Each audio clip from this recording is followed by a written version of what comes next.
A big hello to our parents in Asia.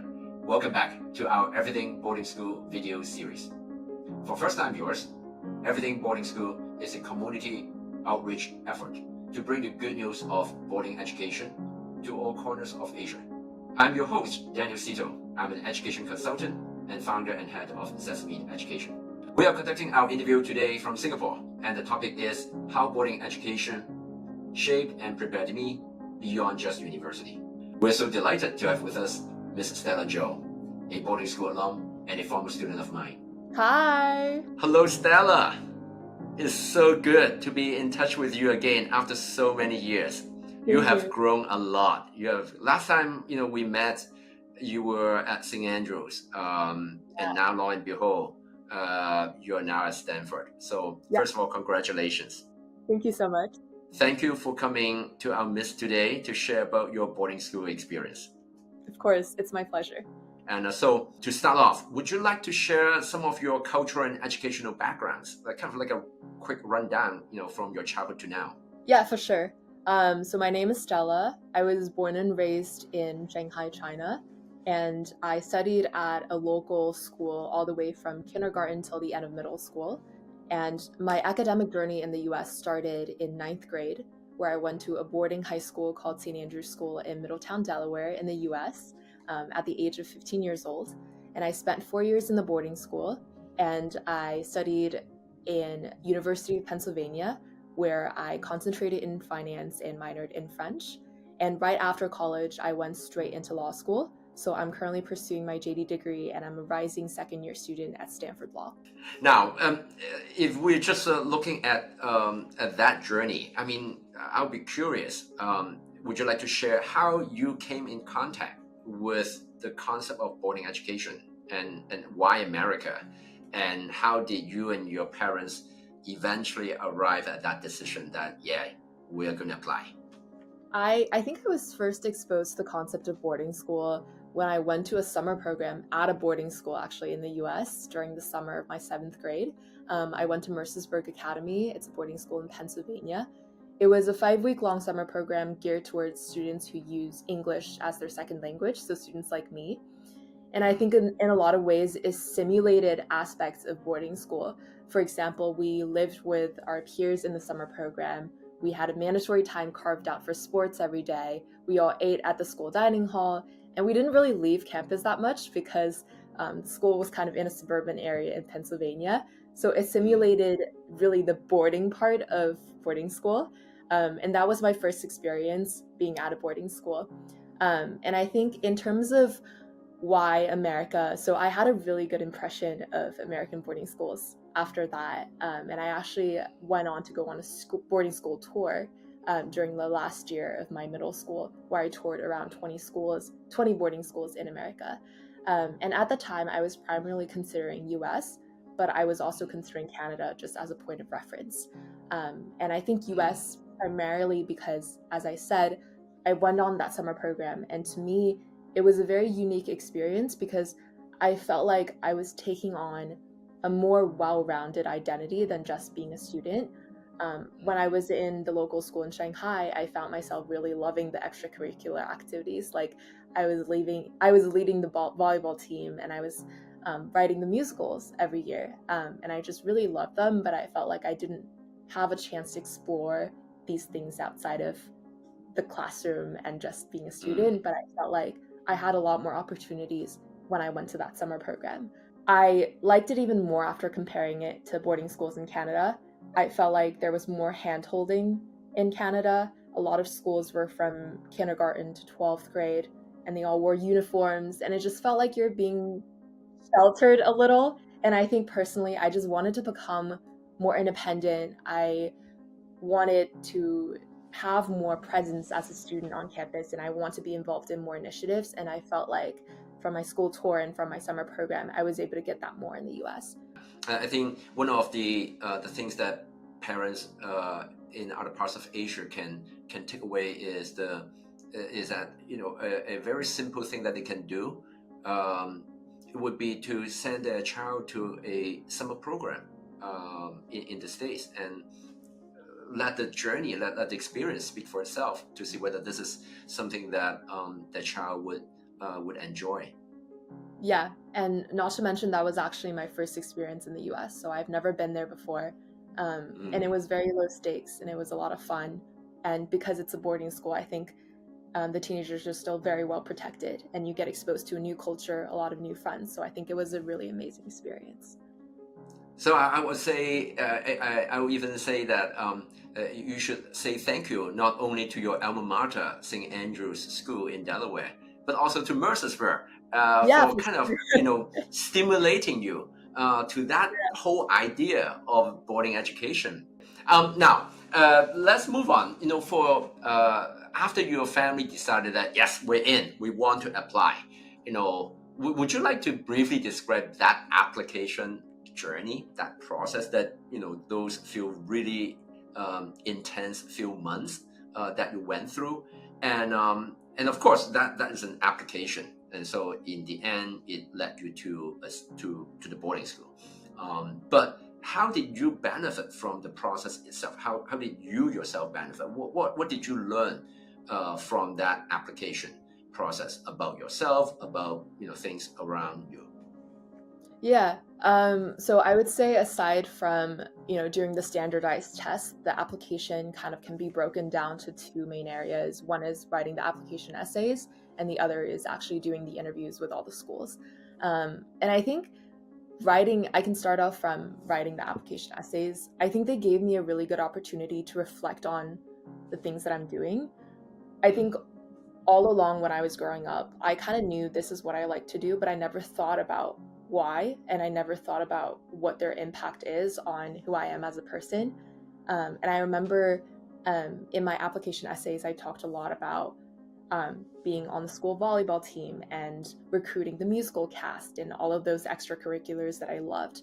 And from that, I think something that I distilled was I loved being in a community and I love cultivating smaller communities. And that's something that writing these essays helped me reflect on that I didn't realize when I was just doing these activities.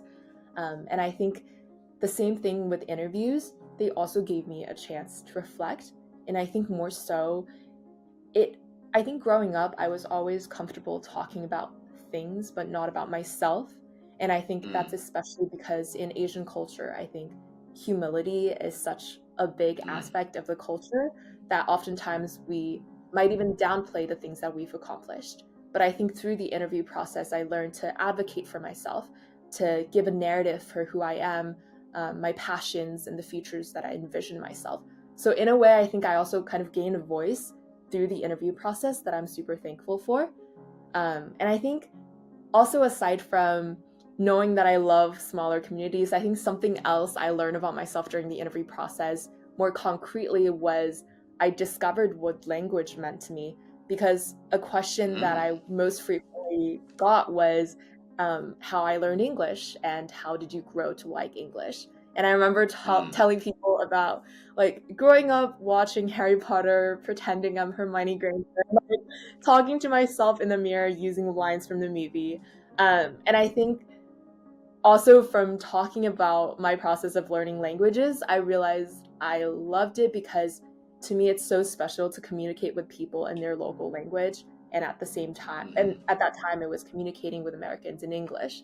And I think that just established a more intimate connection than I ever could by translating things into Chinese or into a third language.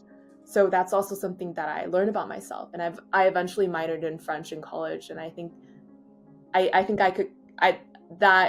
I should have attributed to, I guess, also the interview process that made me realize how important language was to me. It's kind of interesting, right? In life, how one seemingly entirely unrelated event or incident can cause a life-changing kind of a pivot, right? If you hadn't gone through that, maybe you might not end up majoring or partly majoring in French afterwards at uni.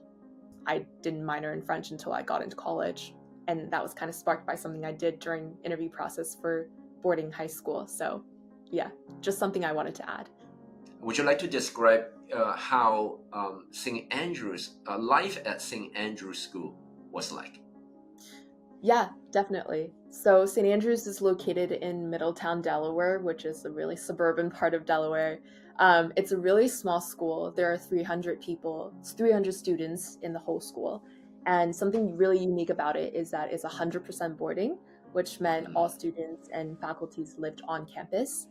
But while we only have very few people, the campus was huge. We had 2,200 acres in the entire campus, Oh, which that's an is envy from me, like growing up in Hong Kong, 2,000 acres, right? That's not imaginable.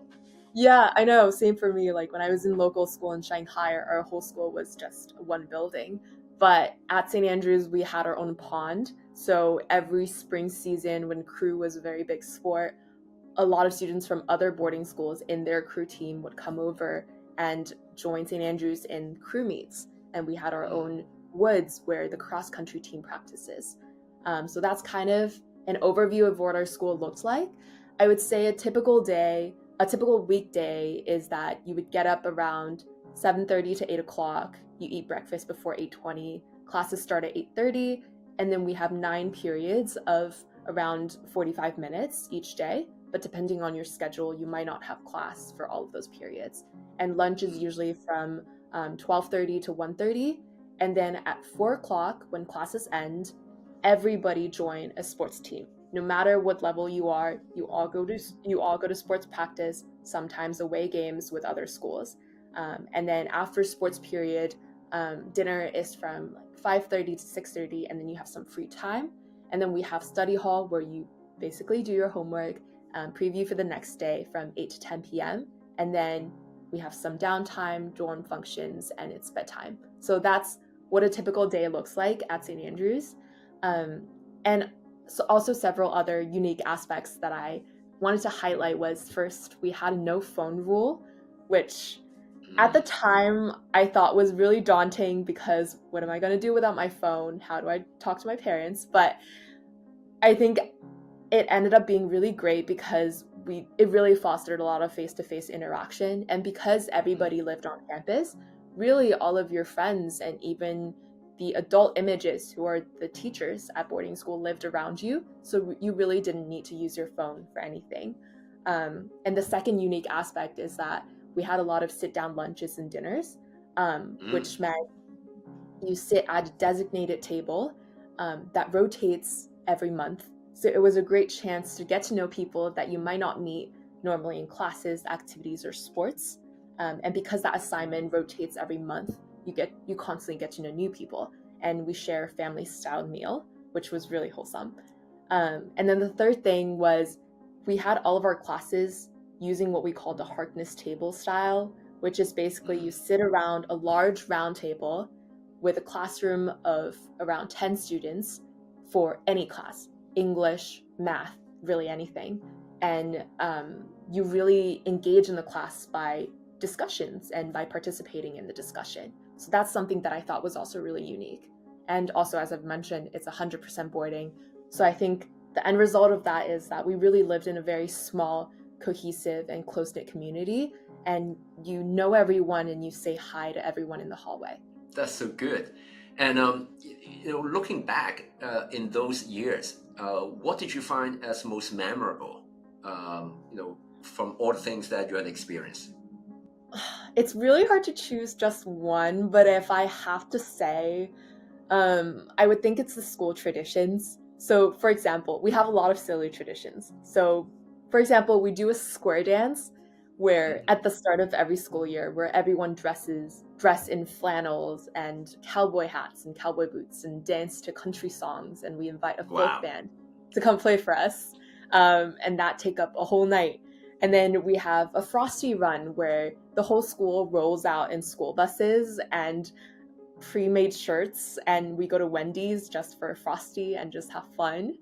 And we have a polar bear jump where we jump into a freezing cold pond the first day of winter just for jumping into the pond. Of course, there were more like, we had the arts weekend where basically it was a whole weekend where all the performance groups in the school was performing for parents, for grandparents, for other students at the school. So we had more serious traditions like that. But I think thinking back, the other traditions that I mentioned that were really memorable for me now seem a little quirky and goofy, but they are what tie the whole school together. And I think Mm. because of their silliness, the meaning of them doesn't come down so much on doing the thing itself, but more from being there with each other, being there with your friends. And I think that's what made it super memorable. Through all those experiences, how did you see yourself grown and matured, during your time at St. Andrews? I would say the first thing is I definitely learned how to time manage. And I Mm. think I was able to build really good both living and study habits because in boarding school, I had to juggle a lot of pieces of the puzzle that are in my daily life. I had classes, I had a lot of clubs, and the things I do for clubs can range from editing an article for the newspaper to organizing the annual prom. And I had sports every day, and sometimes we play games away at another school that could take up a couple of hours. But because I was at a boarding school from the age of 15 years old, I didn't have parents to handhold me. So I think I learned to figure out how to break down every day's time and how to make the best use of them on my own. So I would say time management is definitely something really important that I learned. And I think boarding school also helped me become more driven because I realized I wasn't just engaging in the community, but I was thinking about what impact I have on the environment that I'm in. So another Mm. example is I was very interested in biology when I was in boarding school. And in senior year, I took an advanced biology class. But I realized aside from that, I'm also interested in more nuanced areas like anatomy and physiology and cell biology. But because our boarding school was relatively smaller, there wasn't Mhm. an as nuanced curriculum. So I ended up connecting with a biology teacher that I was really close with. We drafted a mock syllabus for a new class called anatomy and physiology. And I proposed it to the headmaster and eventually got approved and it stayed in the course Wow. catalog until today. Um, so I think that's something that So you made a permanent impact over there as yeah, well. I completely just did it as an attempt, but I was super grateful that people actually took to my suggestion and it stayed as a part of my legacy at the school, I guess. But I think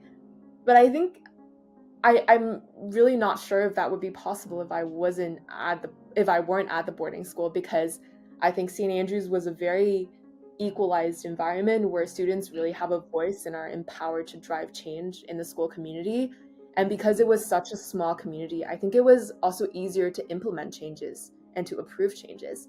And I would say one last thing is for me, from going through boarding school, I realized how important it was to create intimate connections with people and to foster close communities. Because when I first got in, I was afforded a lot of opportunities to engage on one on one conversations, and I lived with my Mhm. roommate in such close quarters. So, despite feeling like I've become more independent at the boarding school, I think I still had a really good support system, and I had people to uplift and empower me. And when I was in senior year, I had a chance to pay it forward by becoming a senior on a freshman girls' dorm when I became Mm. the person who's organizing dorm functions, who's making the freshmen feel at home. And I think because I had such a good support system in the boarding school, I realized that it was always really important for me to have these connections and to foster closer communities, even when I've gone on to bigger places like Penn and even Stanford. So that's definitely also Mm. something that was impacted by being at a boarding school. It's so heartwarming to hear those, those experiences.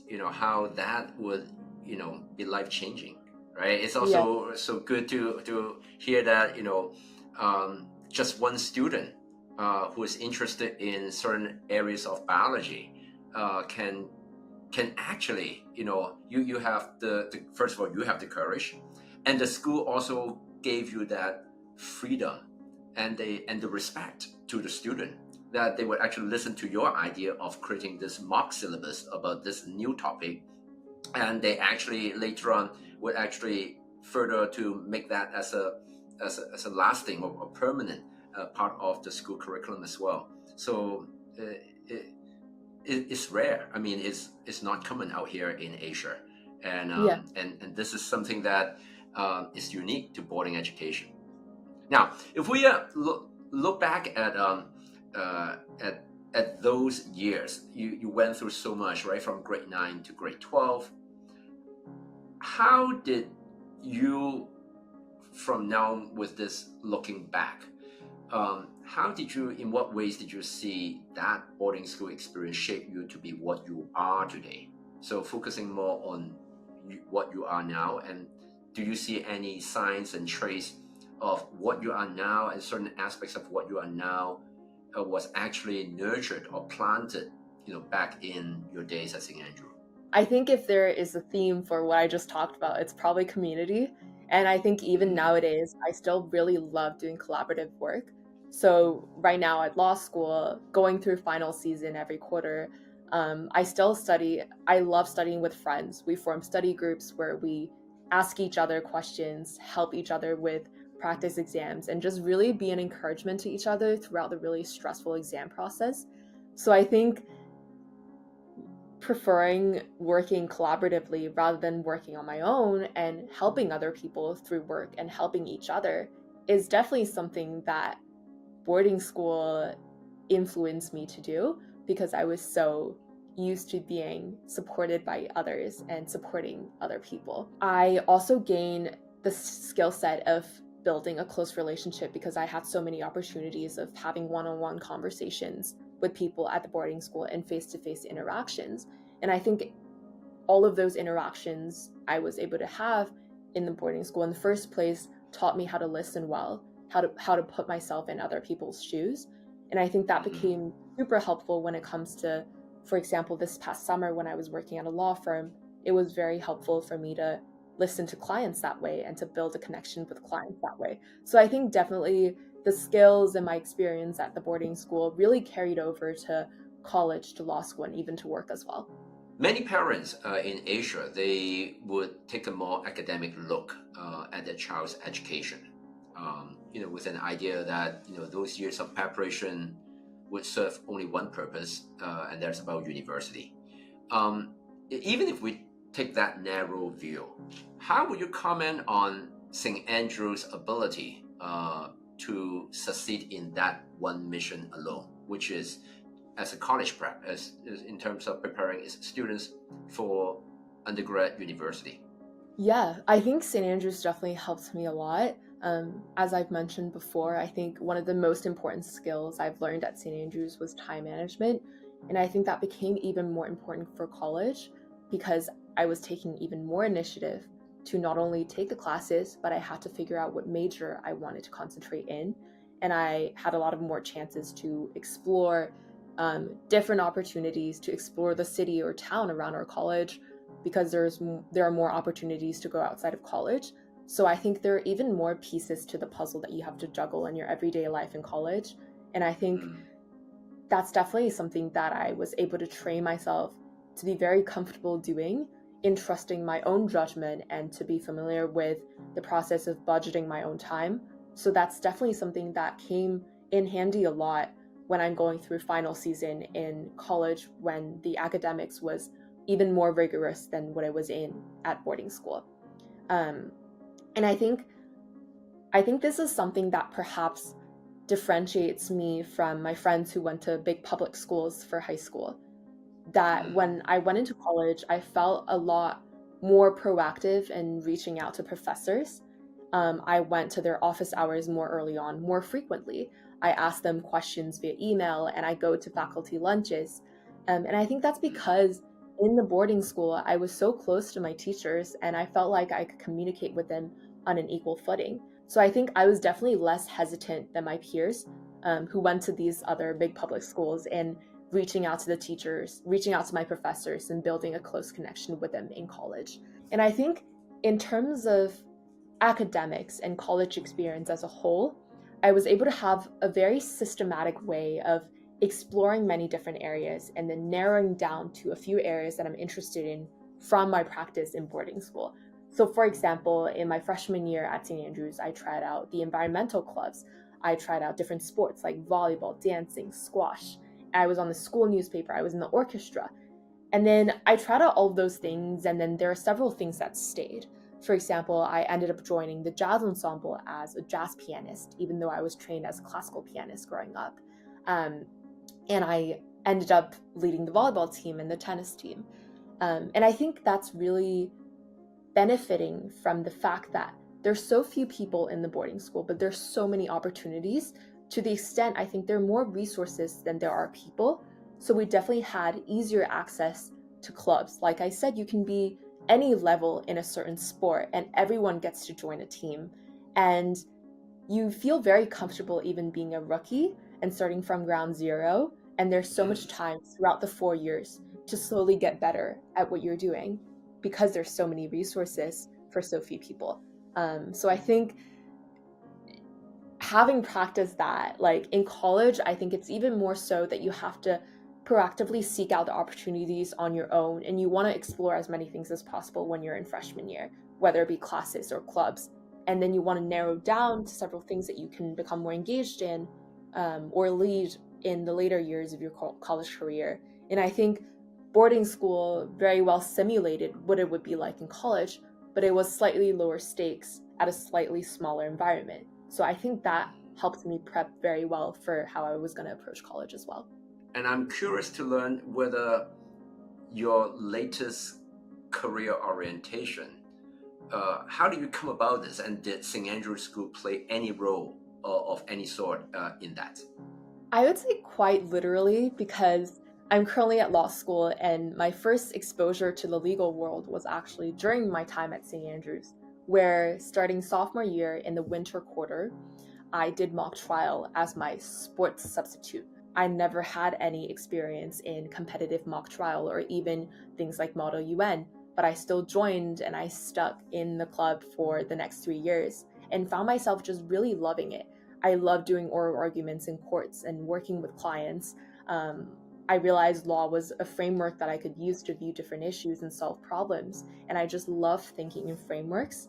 And I got to discover all of that when I was doing mock trial in high school. So I think the fact that you can just try out so many new things, like sometimes it pays off many years later, but I think quite literally, I think St. Andrews planted the seeds for later my decision to go to law school.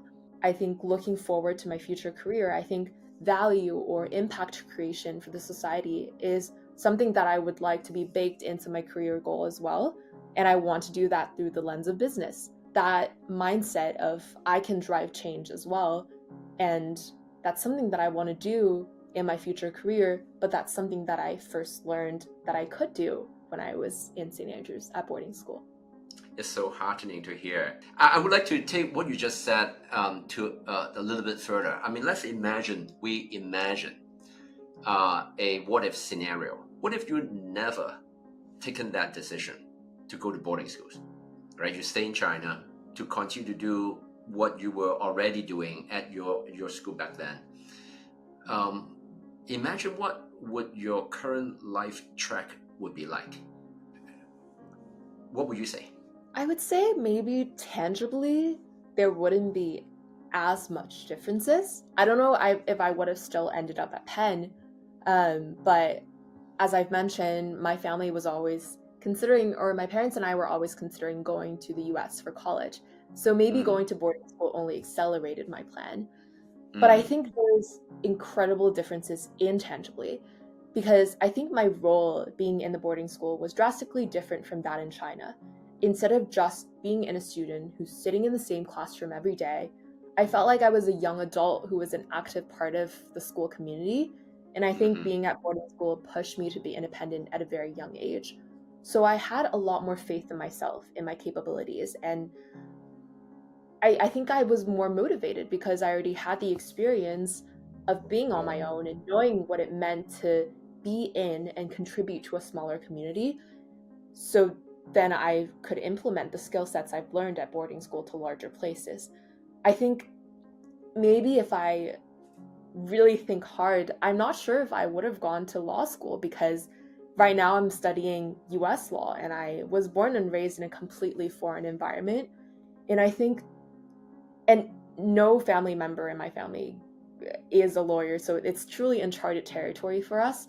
But I think it's that courage of trying new things, doing something that no one in my family ever did, came from exploring the jazz ensemble, while I was being trained as a classical pianist or exploring mock trial when I was in boarding school. So I think how I perceive myself and the amount of faith that I have in myself right now, that probably wouldn't be the same if I haven't gone to law school or haven't gone to boarding school. Thank you. We're moving towards the end of our time together, so I just want to squeeze in one last question. What advice would you like to give to international students, especially from Asia, right? How to make the most of their boarding school opportunity? How would you advise parents who might be considering boarding education for their children, how to make that decision for their child? I would say for students, the most important thing is just to explore as much as possible in the first 2 years. Especially take care to try the things that you've never done before. Maybe join the lacrosse team or participate in theater or even pick up a new instrument. I picked up violin when I was in sophomore year, and I still play the violin a little, and I didn't think that I was going to learn something new when I was already 16, 17 years old. But you're going to realize later on that stakes become higher when you're in college and beyond. But boarding school cultivated such a safe place for you where you can start as a newbie and then grow throughout the 4 years. So definitely take advantage of that. But then while you're exploring as much as possible in the first few years, maybe narrow down to a few things that you'd like to focus on and be an expert at in later years. And because boarding school are such close-knit communities, you have a lot of opportunities at leadership as well. So definitely utilize that. And I would say second thing is to speak up, whether it be in class, in student organizations, or with your advisors and teachers. And I think that's especially important for Asian students. I definitely don't want to be grossly generalizing, but I think that humility and respect is such a big part of our culture that we tend to listen to others more and maybe withhold our ideas a little. But I think a realization I had from boarding school was that everyone has a voice and you have the agency to drive change. And I think pitching in your thoughts services the whole community as well, because everyone's opinion matters and the best ideas are generated by pulling together everyone's ideas. So definitely speak up, say what's on your mind in the boarding school environment. And I would say the last thing is not only to make friends with your peers, but also become friends with your teachers. I think boarding school is such a unique place where faculty members are so present on campus and they're so involved in students' daily lives. So going to their office or going to their classroom and strike up a conversation or tell them what you're concerned about or what's new that's going on in your life, because they're not just teachers, but they're your mentors and advisors, and they're kind of your guardians at the boarding school when your parents aren't around. So you get to cultivate a really special relationship with them. And I personally still talk to my advisor to this day from St. Andrews, and he's given me so much invaluable advice, and he's been there to witness me going into college and going into law school. So I think that's definitely one of the most valuable relationships I have in my life. And I would definitely say, be close to your teachers. A lot of times we aren't capable of visualizing the boundary of our capabilities. I think teenagers all have a lot of potential to try new things and meet new people. And we might not know that when we're living so close to home. And I would say, really trust the boarding school environment, because personally, I felt like it was really a home away from home for me. If you have already decided to go to boarding school, then in terms of prepping for that journey or prepping for the application, the most important thing is to start making reflections. Reflect on your hobbies, your favorite classes currently, and the changes in your upbringing. How did you grow up? And ask questions on everything. Why do you like the things that you do? What impact did your surroundings have on you? And what do you envision for your future self? And how would you describe yourself? Because so much of the application process is for you to give a narrative of who you are. And really the schools are assessing if you have thoughts about the meaning behind your experience and your identity. And the second thing I would say is just to go and learn about the boarding schools. Talk to people who are at boarding schools, go onto the website, or go on a tour. And I would say when you're looking at those information, the location of the boarding school doesn't really matter that much. Because it's such a close-knit community, you always focus on what's inside the school. And personally, I went to Middletown, Delaware, and I still had a fantastic experience. Look at the size of the school, because a smaller school means a closer community, but a bigger school might mean more opportunities. And so just the culture of the school also matters. So look at those aspects from their websites and try to learn before you apply to them. Those are the advice that I would give. Thank you, and thank you again, Stella, for sharing with us your testimonial today. It is not only good to hear how boarding education has impacted you over the years, but also this sharing is going to be so useful for the communities out here in Asia, for parents to take reference from your experience and to make that decision for their child. And for that, I thank you all the more. I just want to wish everyone the best of luck in your application process. It's going to be a great ride. Thank you so much. To all viewers out there, if you have enjoyed what we shared today and would like to learn more from us, please like, share, and subscribe to stay connected on Everything Boarding School. Thank you all for watching, and until next time, happy boarding school hunting. Cheers.